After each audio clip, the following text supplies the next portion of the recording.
नमस्कार। एक 16 वर्षीय जातक की कुंडली हमारे सामने है। आपने इनका डिटेल्स हमको दिया है 4 फरवरी 2005 0044 IST जन्म हुआ है इनका।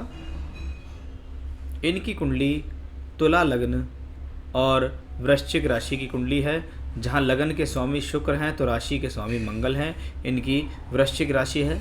वृश्चिक राशि पर वर्तमान में किसी भी प्रकार की कोई शनि की साढ़े साती या ढैया या कोई परेशानी नहीं चल रही है।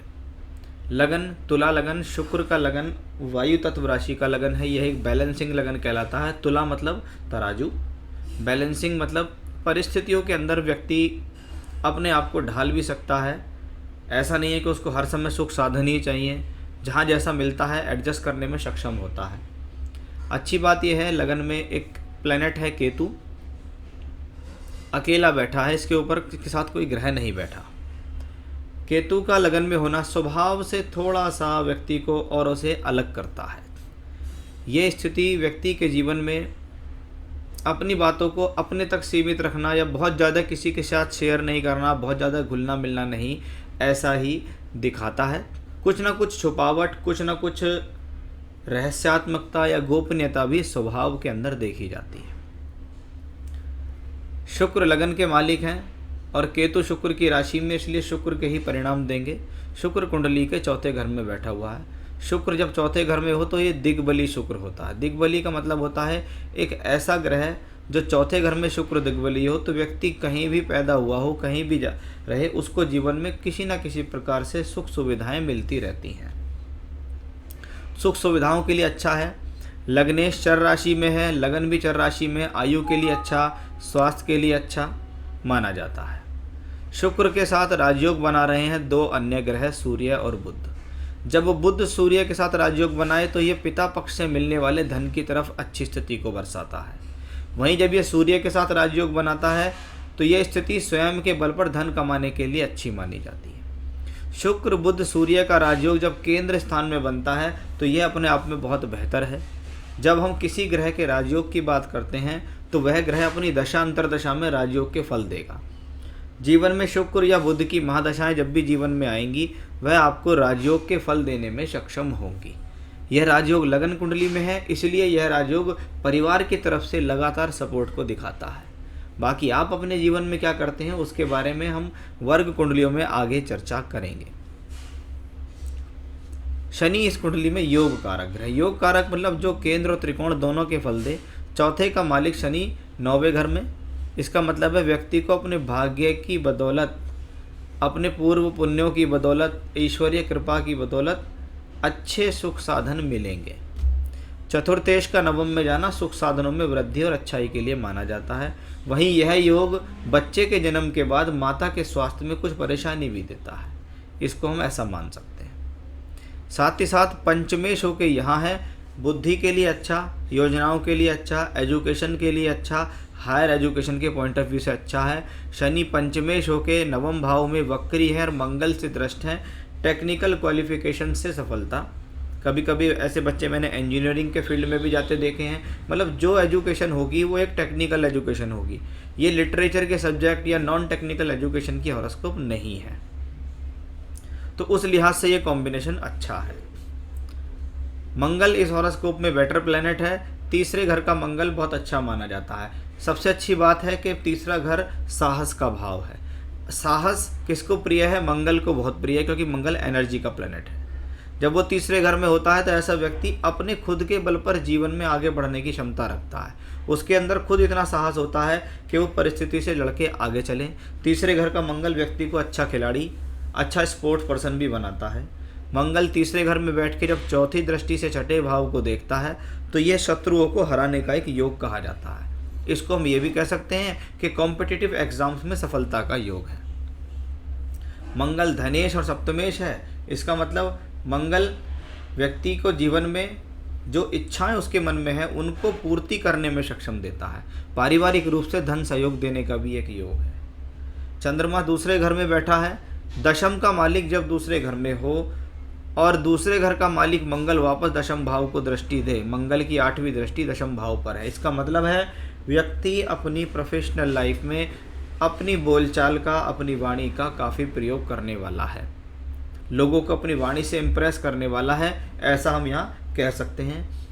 जब जब दशम भाव का मालिक दूसरे घर में होता है तो कभी कभी देखा जाता है कि परिवार के भीतर चल रहे किसी प्रकार के व्यवसाय या बिजनेस को लेकर भी व्यक्ति का हस्तक्षेप होता है, या कह सकते हैं फादर ने, बाबा ने कोई काम किया, उसके बाद उस काम को तुम आगे बढ़ा रहे हो, ऐसा इन्हीं कॉम्बिनेशन से होता है।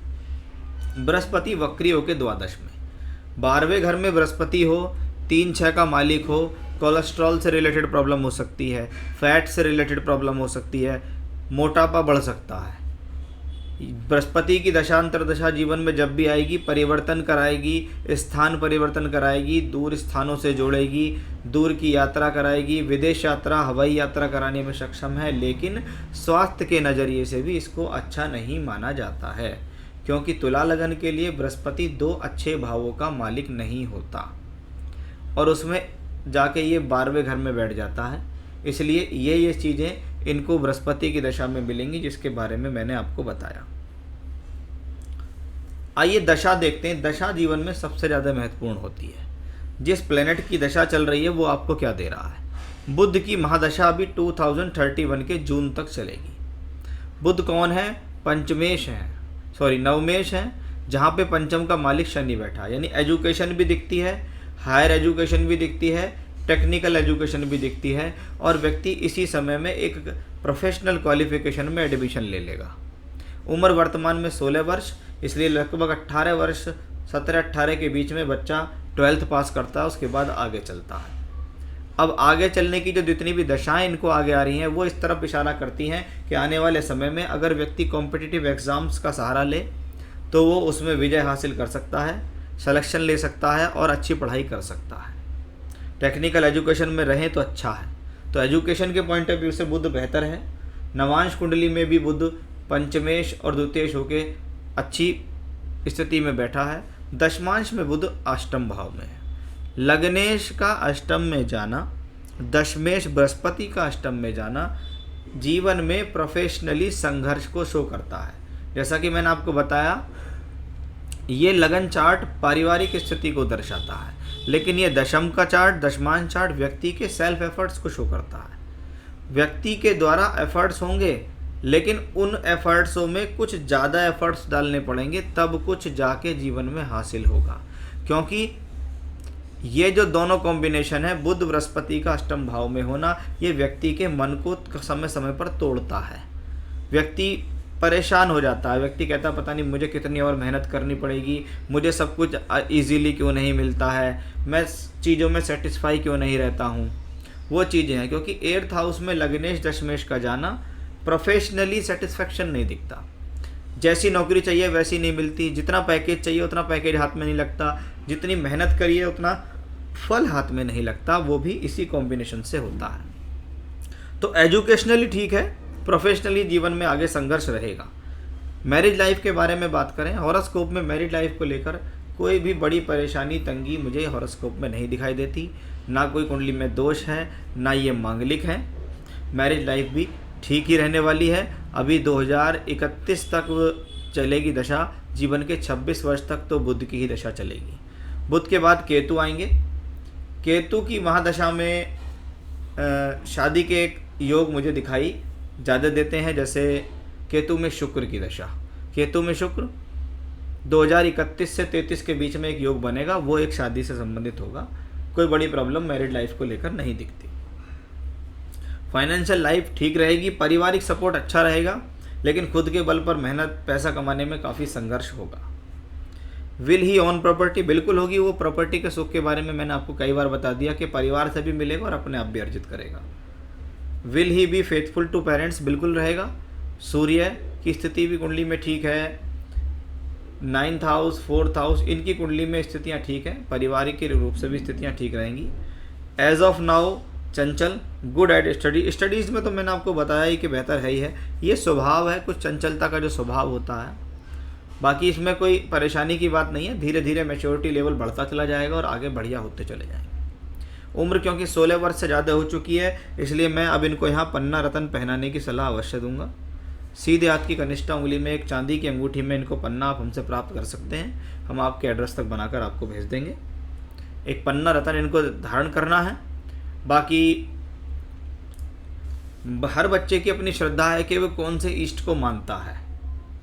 इनकी कुंडली के अनुसार भगवान विष्णु इनके इष्ट देव होते हैं।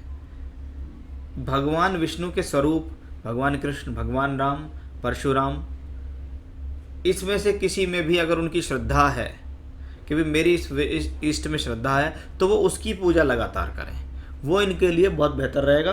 बाकी पन्ना पहना दें, कोई ऐसी प्रॉब्लम नहीं है। आगे एजुकेशन के स्तर मुझे अच्छा दिखाई दे रहा है और ये अच्छा अपने जीवन में करेंगे भी। तो ओवरऑल चार्ट बेहतर है। पारिवारिक सपोर्ट भी अच्छा है, पैतृक संपत्ति का भी सपोर्ट अच्छा है। चिंता सिर्फ एक ही तौर पे दिखाई दी है, वो ये है। ये कॉम्बिनेशंस मैंने बहुत बार देखा है। इसमें लोग कहते हैं कि हमें जॉब सेटिस्फेक्शन नहीं है, हमें काम का सेटिस्फेक्शन नहीं मिलता। हम अपने जीवन में जिस लेवल पे काम करना चाहते हैं या जो चीज़ हमको चाहिए वो नहीं मिलती है। मिल तो जाती है लेकिन वो नहीं मिलती जो हमें चाहिए। तो ये था आपके हॉरोस्कोप का एनालिसिस, सवालों के जवाब। नमस्कार।